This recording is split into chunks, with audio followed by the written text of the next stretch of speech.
What's up everyone? Welcome back to my YouTube channel. Today's video is going to be a nice sit down and chat going through prep. So fun fact, I was supposed to do this video on the weekend because I didn't post this past weekend. That is because when the day came to film this past weekend, I was in the trenches when it came to prep, and I'm gonna go through that throughout this video and like the emotional roller coaster that's been going on with it. But I did a Q&A on my Instagram, so I'm gonna go through some of those as well as just share some of my own thoughts and everything about that and fill you guys all in on my prep. We are 3 weeks and I believe 5 days out, which freaks me out entirely. The fact that the number is down to 3 when we started at like 22 plus weeks, which is crazy. So let's get into this video and hopefully you guys enjoy it. And if you do, make sure to like, subscribe, and comment. So first question is, you are amazing. How many hours do you train per week? So first of all, thank you so much for calling me amazing, because there's days where I'm doing this prep where I definitely don't feel that way. In terms of hours a week I train, this is what's so special about my division specifically, because bodybuilding, as you guys know, is obviously the nutrition, the cardio, and then the workouts.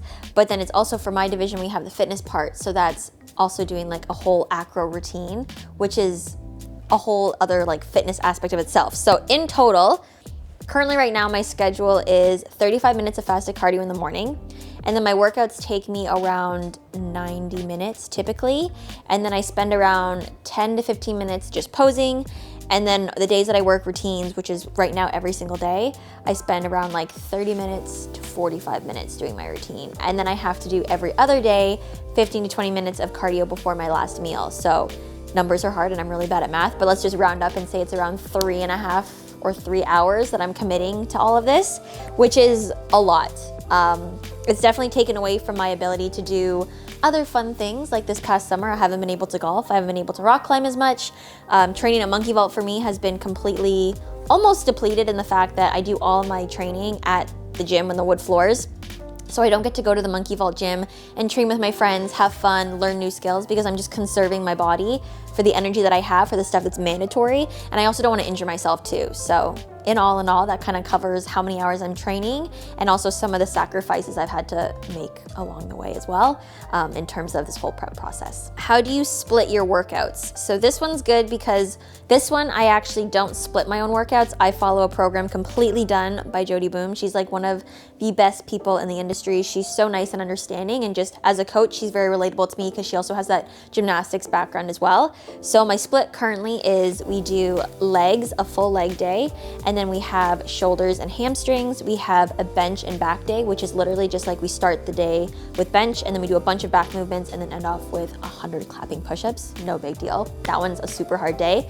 Then we also have chest and arms, and then we also have a back and shoulders day, which is kind of similar to the chest and back day. However, it's kind of opposite this time. There's like one back movement at the beginning and then the rest is shoulders.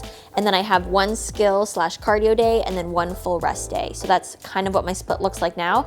This has been changing throughout prep. I always have had more upper body days than lower body days, mostly because my lower body is so hard with that workout that I do need those recovery days for that growth, because I am a smaller natural athlete. So we do really need to make sure that I have like the proper workout, proper recovery, just so I'm seeing those aspects.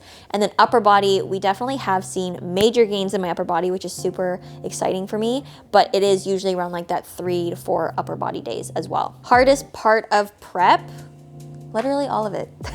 No part of this prep is easy. I think entering into this, and this is probably a question later on as well throughout these Q&As, is the reason why I even did prep. I wanted to get into prep because I wanted to mentally challenge myself. You guys on Instagram are always saying things like, is there anything that you can't do? Is you can do everything, blah, blah, all this stuff. And so this was something, hello Rocket, guest appearance, that I really wanted to see, like, is bodybuilding something that I can do? I got my pro card back in 2019, and then I just kind of veered away from being on that stage because it was just a lot back then. And so I wanted to see if I was able to overcome that challenge. And that's the main reason why I got into bodybuilding, was just because I wanted to challenge myself mentally, see if I really truly have that discipline over motivation, if I can really follow a nutrition plan so exactly, and just to see like what really my best aesthetic look can look like. Because my entire life, other than when I was in gymnastics, I was training 25 hours a week as like a 10-year-old.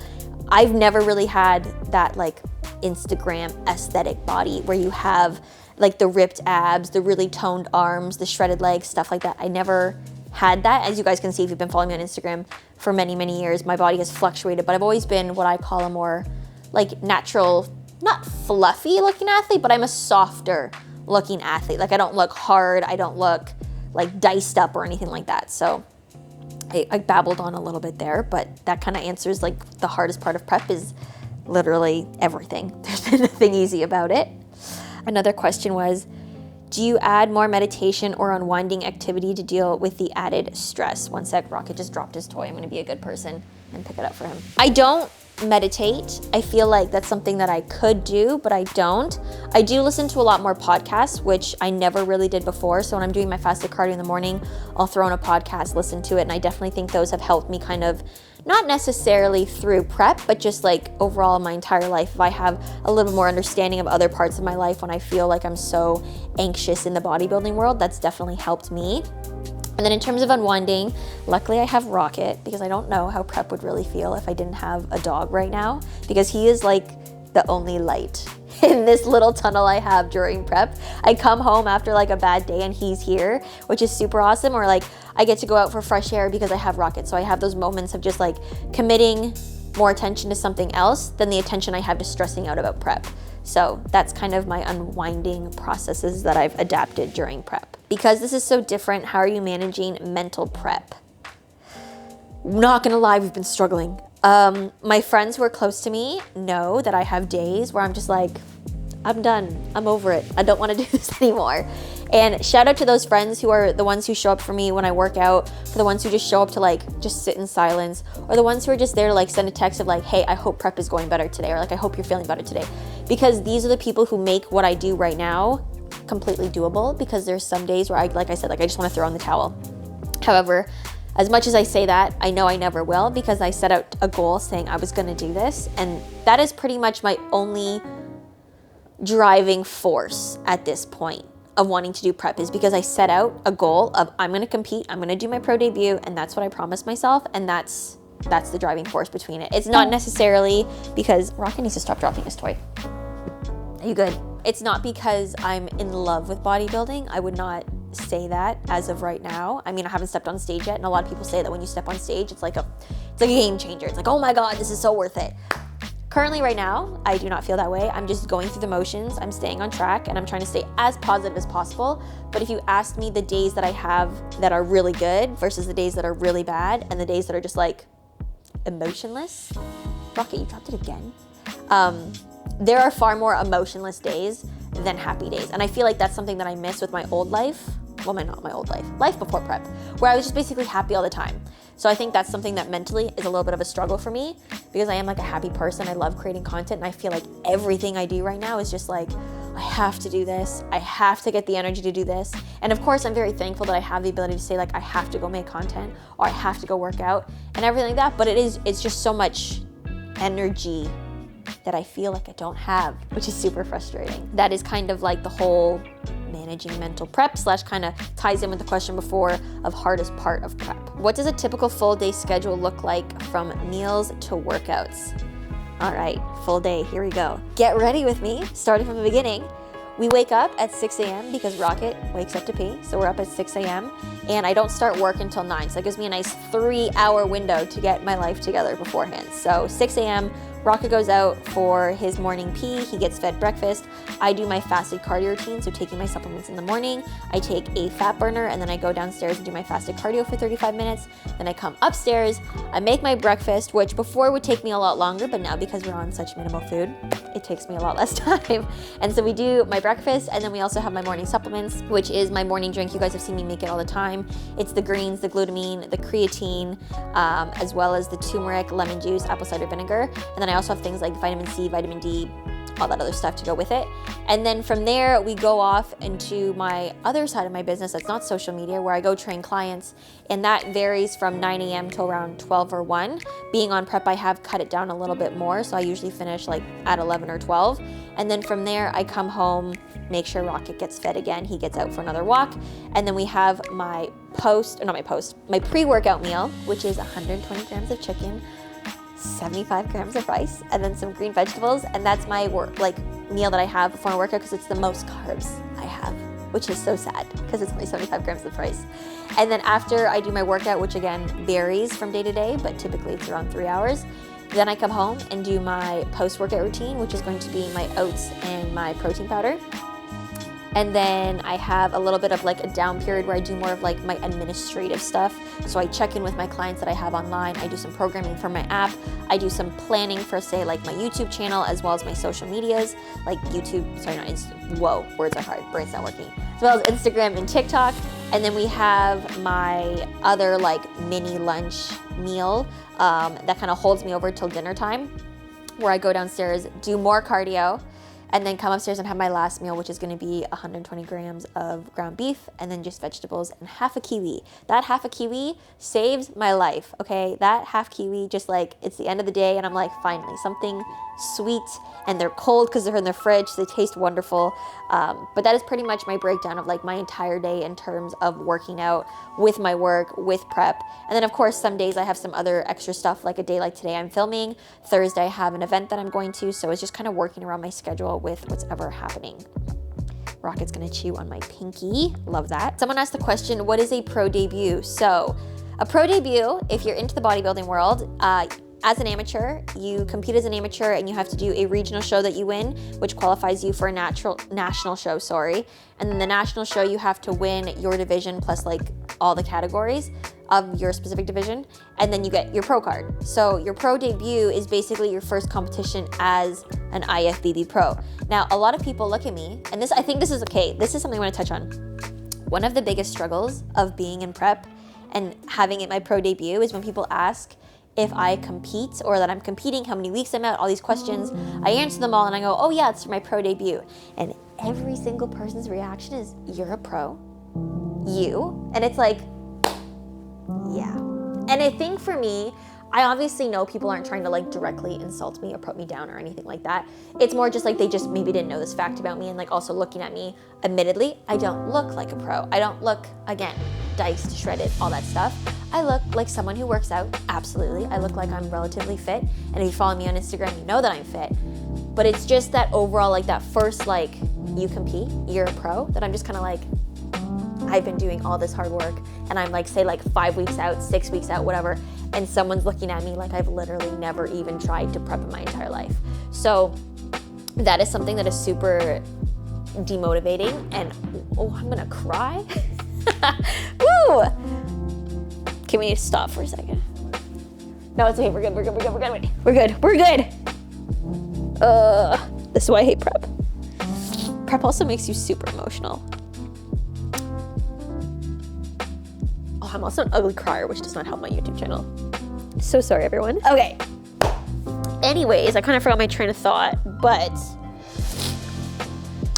I don't even know what I was saying, to be honest. That prep is hard and emotionally draining. Oh, look at this. This is why I love dogs. Okay, that's my nose. I don't think Rocket's ever seen me cry. I don't think my Instagram's ever seen me cry, let alone my YouTube channel. This is great. Fantastic. I don't even know where that question left off, so we're just gonna pick up a different one as Rocket tries to eat my face. What has been the toughest part, the diet, the posing, or the routine? All of it, to be honest. I think the toughest part, sorry, I feel like this is so distracting that I'm crying right now. Yeah, let's take a break. Okay, we're back. We still look a little puffy-eyed, but we're back. We've gathered ourselves. Rocket's still eating my arm. What has been the biggest adjustment from your normal routine? So I would say the biggest adjustment for me is the fact that I have to like plan everything around my meals. Can you stop? So everything I do right now, like even in the morning, as well as like going to the gym and everything like that, and like you've been banned. Off the couch. What has been the biggest adjustment from your normal routine? Basically, the biggest adjustment for my normal routine is the fact that like before, I could basically go out and do whatever I wanted. And if I got hungry during the day and like say I didn't pack anything, I could have something like a protein bar, or I could go stop off and like just pick up something small that's like healthy, but like still technically fast food. Whereas now, like I literally have to pack everything, prepare everything, plan everything around my meals, which to me is not super fitting to my lifestyle when I'm filming, obviously. Like there was one day where I was filming like pretty much all day and I was like, oh, like I wish I could just like eat a protein bar, which like isn't unhealthy by any means, but it's like, it's just not in my programming, so I can't have it. And so that's another thing that I find is a big adjustment, is things that I know that are like not bad for you, like having a full banana versus only half a banana. It's like little things like that are very hard adjustments, because in my mind, I'm like, why can't I just have like carrots? But I can't have carrots because they're just like a little more of a starchy vegetable, and they're just not in my program either. Like, it's green vegetables only. So it's just getting my mind around the fact that it's like, because I was healthy before, this is just so much more dialed in, that the food component of this has definitely been the most challenging to just like overcome, in terms of like not tricking my mind, I shouldn't say that, but understanding more like why I can't have certain things, and like just adjusting my life to those things. The question, how are you feeling about your debut? Good or overwhelmed or stressed? Well, as we could tell from my tears prior, definitely stressed, definitely overwhelmed, definitely anxious. I think for me, the biggest thing that's going to be stressful is stepping on stage, because like you guys know from my Instagram, I'm relatively covered. Like, look at me right now, I'm like in a baggy sweater. I'm someone who likes to be in oversized clothing, who likes to be very covered. So to step on stage in a sparkly bikini with my hair done, makeup, you know, earrings, jewelry, like you guys never see me like that. That's not my comfort zone. So I'm stepping out of my comfort zone just in that aspect, but then I'm also stepping outside my comfort zone because I'm very exposed. And then on top of that, I'm now being judged on my body, which I think is going to be very emotionally hard. I don't want to say emotional damage, but quite frankly, it'll probably be a very traumatic experience for me, which is why I've definitely put on the back burner the fact that I might not compete after this first show. So we're going to see how this first show goes, October 8th in Reno. We're going to do that one, see how it goes, how I go mentally, and how like I recover from it. And then depending on that, the next show plan would technically be November 17th, but I don't want to say that one's for sure. That one's like, I would say 50% right now. Like, I want to do it because I said that's my overall goal to do it, but I also don't want to put myself in a state of like a mental whirlwind of stuff, because obviously throughout this entire prep, when you talk to any competitor, you doubt yourself through the entire process. You never think you're good enough through the entire process. You never think you're working hard enough, that you could be doing more, that you're going to step on stage and completely embarrass yourself.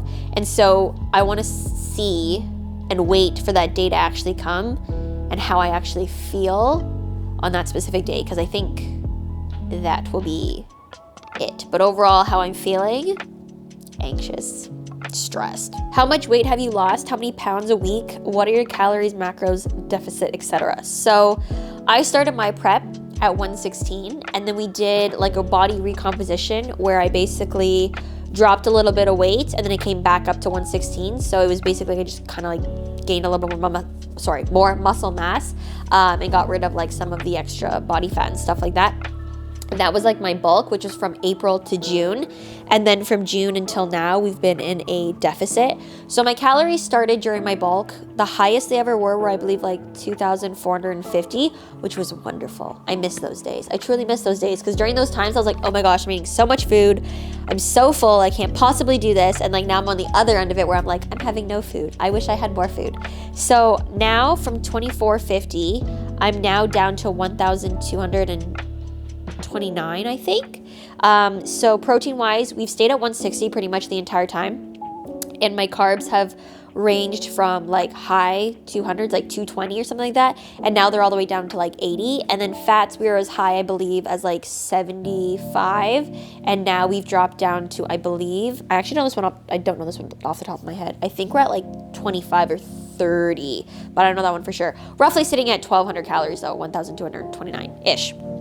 So is this something that I would say is like a maintainable calorie? Like, absolutely not. And the big reason why I don't share too many of my like what I actually eat in a day, especially right now, is because in general what I eat in a day are not the best, I think, for people, because people assume like, oh, if I eat what she eats, I'm gonna look like her, which is definitely not the case. There's so much that goes into being able to like eat a lot of calories and like be able to sustain that, versus someone who's just getting into the gym and has to like start more at like a nice foundation and then build their way up. Or if you're in a cut, build your way down. But in no way and no means is 1,229 calories close to my maintenance, and it's definitely a struggle to get through every single day without being like super hungry.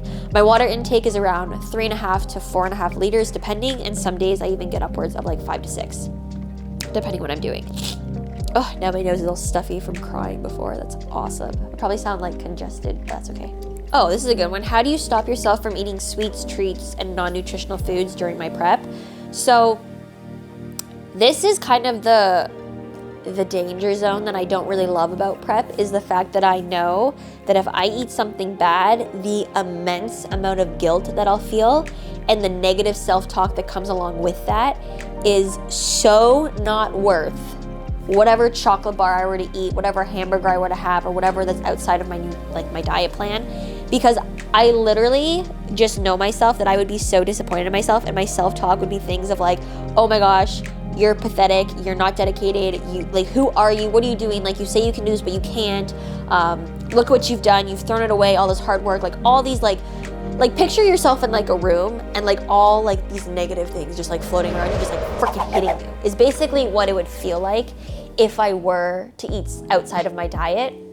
And so that's the biggest thing, is I just know that about myself. So I know that whatever I'm like craving is just like, it's never gonna be worth it. And then also when you're in prep and you have like that refeed meal, it's never as good as you think it's gonna be. So that's another thing to remember too. Like when you're like craving a cookie and you finally give in, you finish eating the cookie and you're like, huh, that was a good cookie, but like it wasn't as amazing as your mind thought it was gonna be, so then it ends up being disappointing.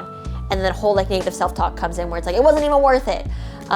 So that's a big reason why. And the reason why I say it's dangerous is because once I stop, obviously, this dieting and stuff like that, I don't want to continue to have that kind of relationship with food where I fear it and have the negative self-talk follow. So this is just something that I'm very aware of now. So that way when I do start to reverse diet, I can definitely have like, I'll be able to talk it through with my coach, I'll be able to talk it through with my friends, and it'll be a lot more of like hopefully a healthier process than the last time, because last time I did this, it was just binge in Guilt City, and it was just not a good place post-competition. So overall, my goal, like I said when I first got into this, was to challenge myself, but also I want to come out on the other end a lot healthier than I did the last time. So we're taking steps towards our first goal of doing this and competing this. And then after prep, when I've done competing and I've done my show, that'll be like the true, I think, character development that I want to see in myself as well, of just like being able to come back into normal calories, obviously see some weight come back, my lifts will go up, as well as just having a good relationship with food. So that kind of ties it all together. And I think I pretty much covered everything that I wanted to cover in terms of like how I'm feeling about prep. I will talk more, I think, about it closer to, because I want to keep sharing obviously this stuff, but as we get closer to, I'll also get more anxious. So that's also where we get like a little bit more emotional. But hopefully you guys learned a little bit more about my process of prep and what I'm going through. And you know, you also got to see me cry today. Awesome, love that. And yeah, if you guys like this video, make sure to like, subscribe, and comment. If you have any other additional questions, drop them below. I'll make sure to type them all out and kind of reply to you guys as best as I can. But otherwise, I will see you guys next time for another video. Woo! We're done that one, thank God.